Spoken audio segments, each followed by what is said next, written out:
Hello everybody, welcome to LT Gaming. My name is Tom and today we are taking a look at Age of Conquest 4.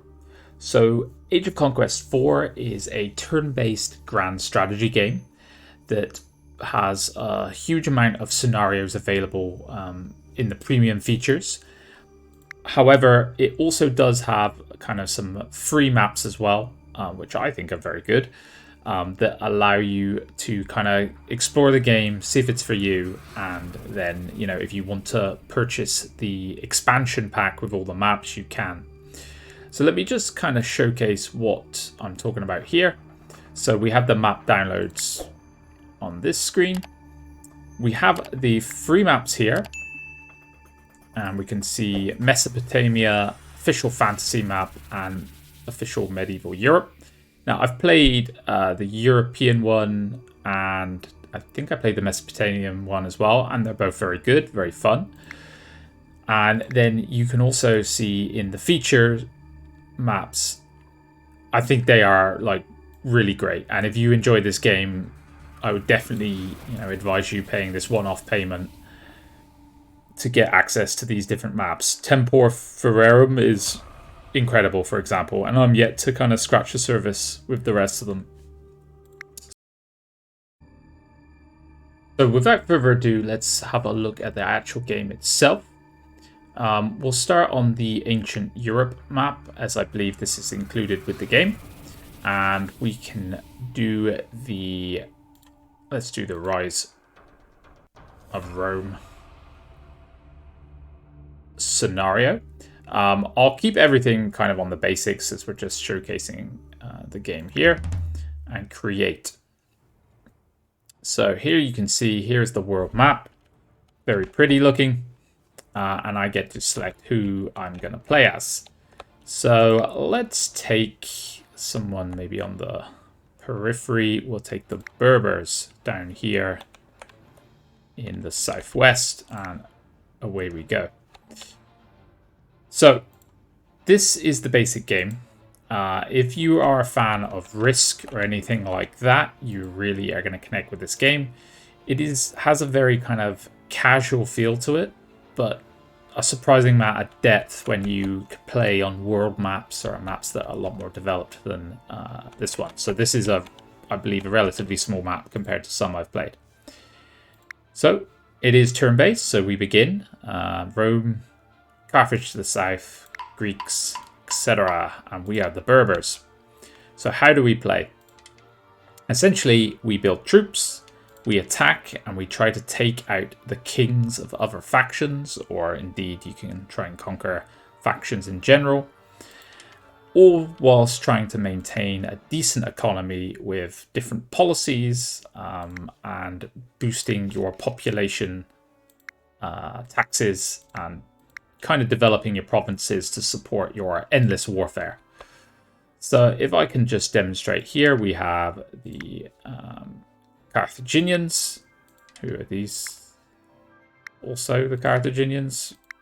Wow, they started with quite a lot of land, it looks like. Oh dear.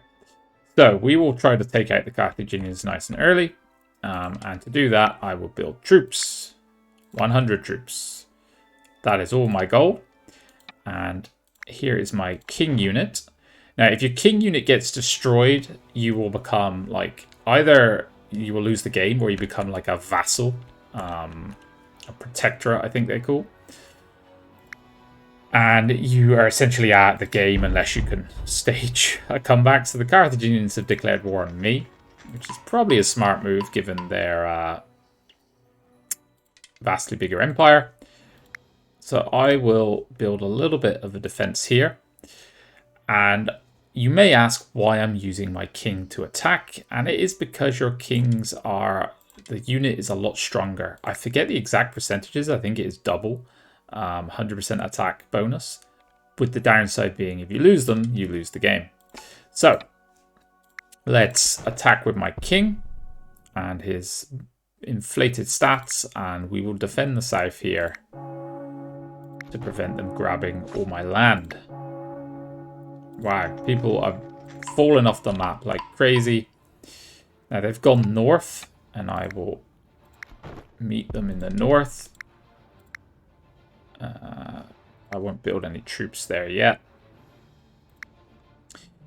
So yeah, this game it appears quite simple on the surface, but once you get into it and you get into an adventure, it is incredibly gripping. And I didn't think I was going to like it in the beginning.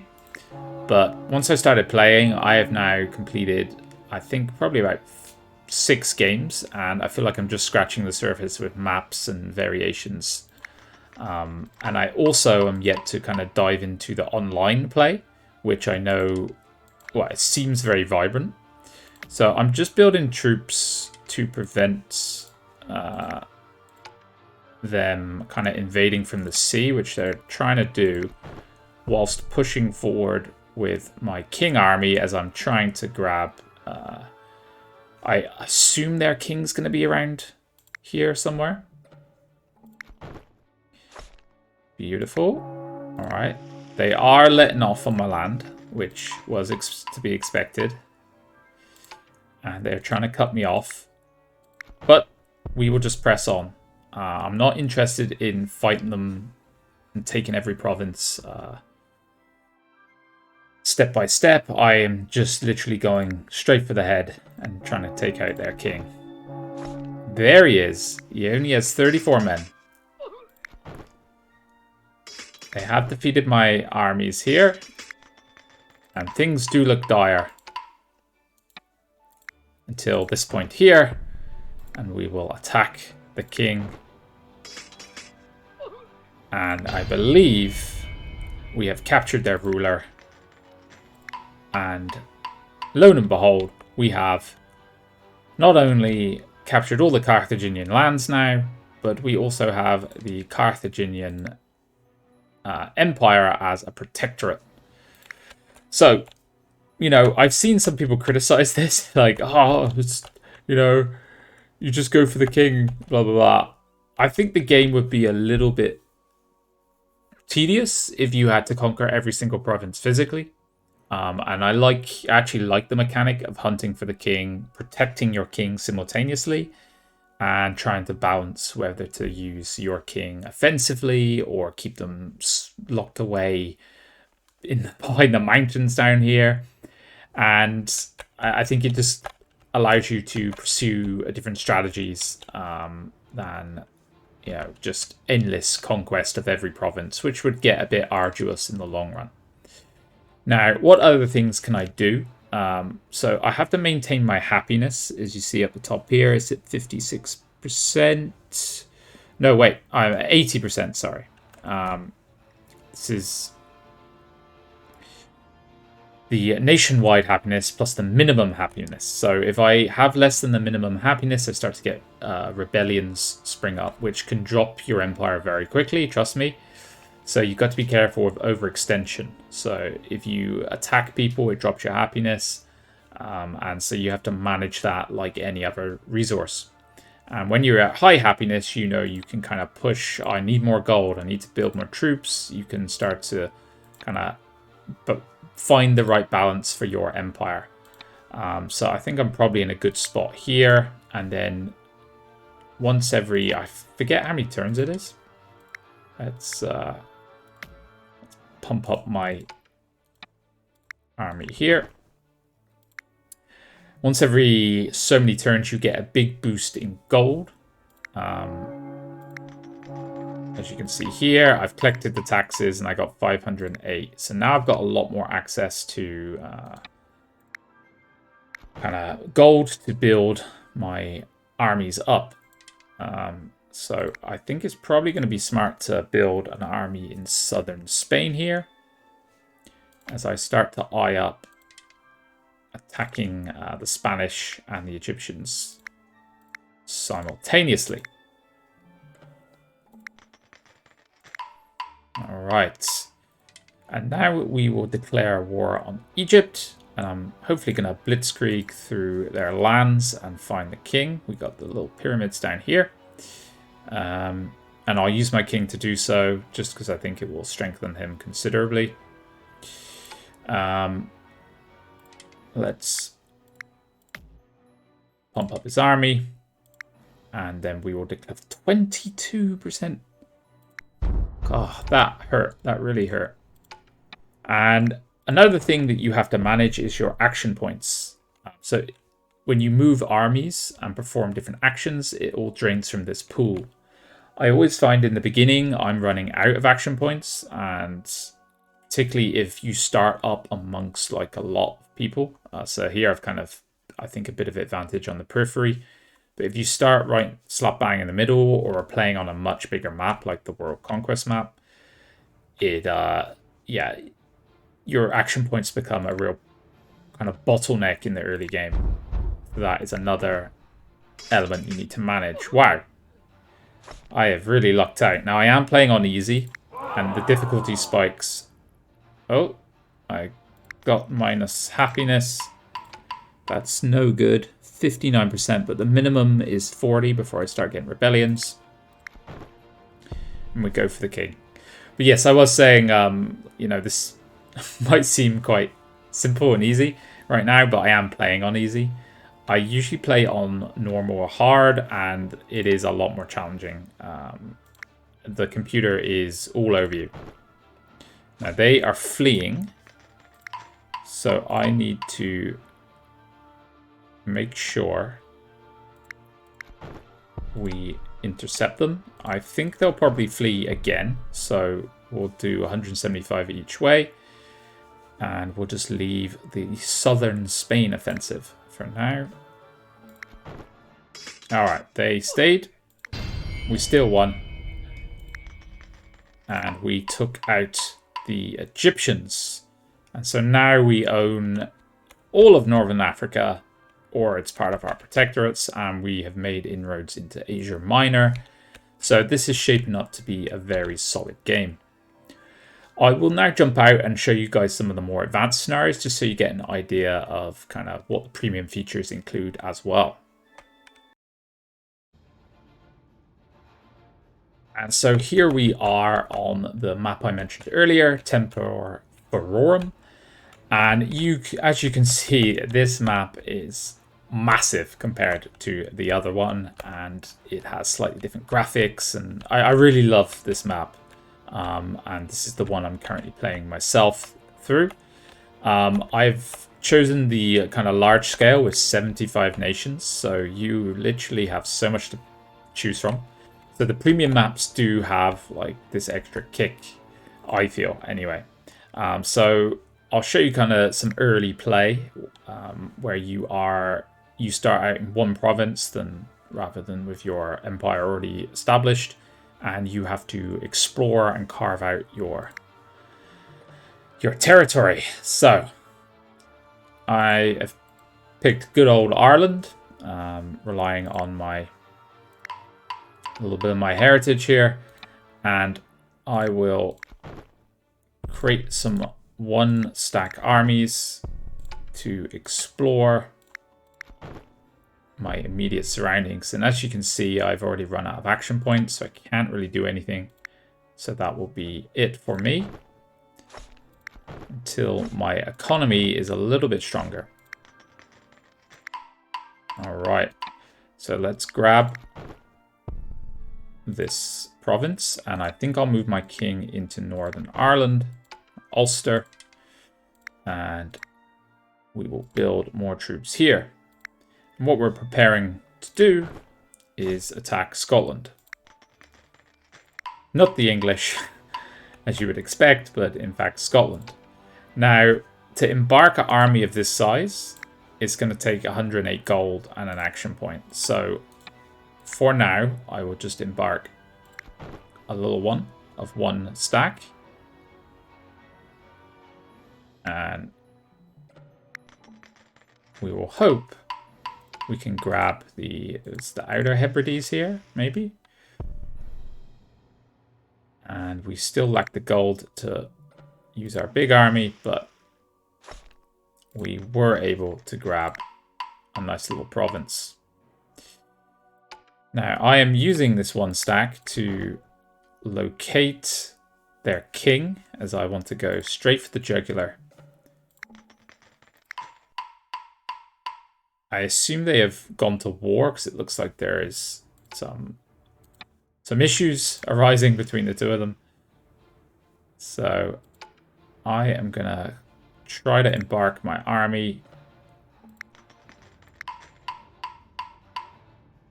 Okay, I have not located their king. I would assume he'd be here, but maybe there is just fog of war on. So what do we need? We need 108. That's absolutely fine. Next turn, we will go for it. No actions entered. That's fine. Biding our time, guys. Biding our time. It looks like the picked land, I think they're called, are actually taking it to the British Celts. So let's embark my king.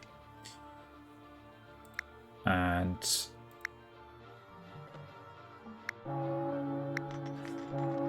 see if we can. There he is. All right, we will declare war. This is a risky maneuver. They could move troops rapidly into here, but it looks like the Brits have actually won, which is not what we wanted. All right, a lot of people getting wiped out.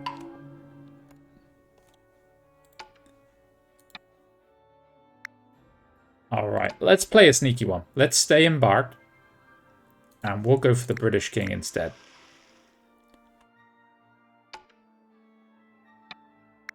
Because I'm going to get nothing from taking out the Scots right now, because they're already about to be taken out.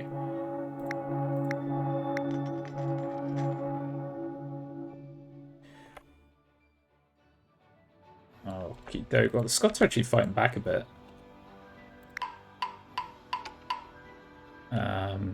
There he is. This would be phenomenal.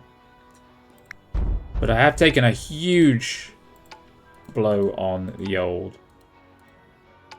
morale.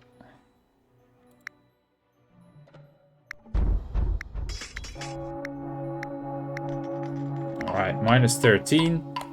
And we do have very unhappy populace right now.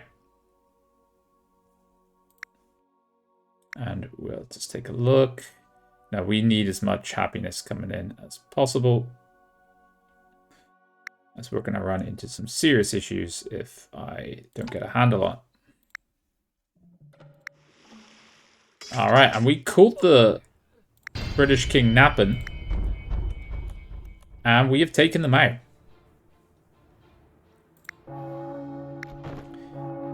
Now, the Scots may be marching, but I think I can unite the British Isles fairly well. I'm coming 12th right now, which isn't great. Let's be honest. I would probably rather come a little higher than 12th. Alright, we will just build some small stacks of troops to prevent them just like overrunning me.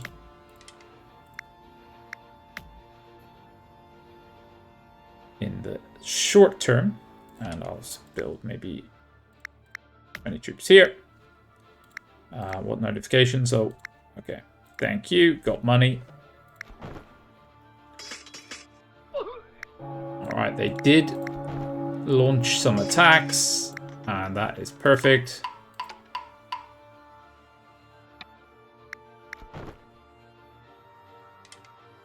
What can we build here? 108 men. Let's just push north. We know their king is up there. We need to take him out. Alright, people are being wiped out left, right, and center.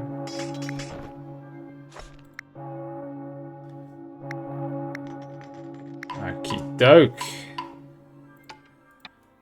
Let's push into the center and push north here.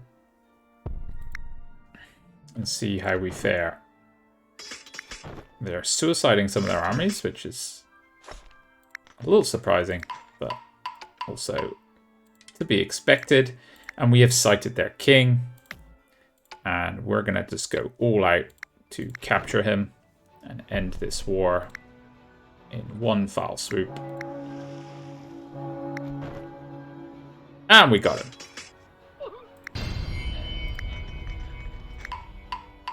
And there we go. We have united the British Isles. A little messy. We have 2 protectorates. I can maybe start to work on getting them to like me a bit more. But that is the premise of the game. Hopefully it kind of showcased it to you, and if it is your sort of thing, I would definitely consider picking up the premium map packs, as they are a lot of fun. And although the game seems quite simple in its approach, there is quite a bit of complexity to it once you get up and running. If you have any questions, just shoot them below in the comments. And if you've liked what you've seen, please consider liking and subscribing, as we love making content for you guys. And the more subscribers we get, the more content we can make. Thank you for listening this far, and catch you guys on the next one. Bye-bye now.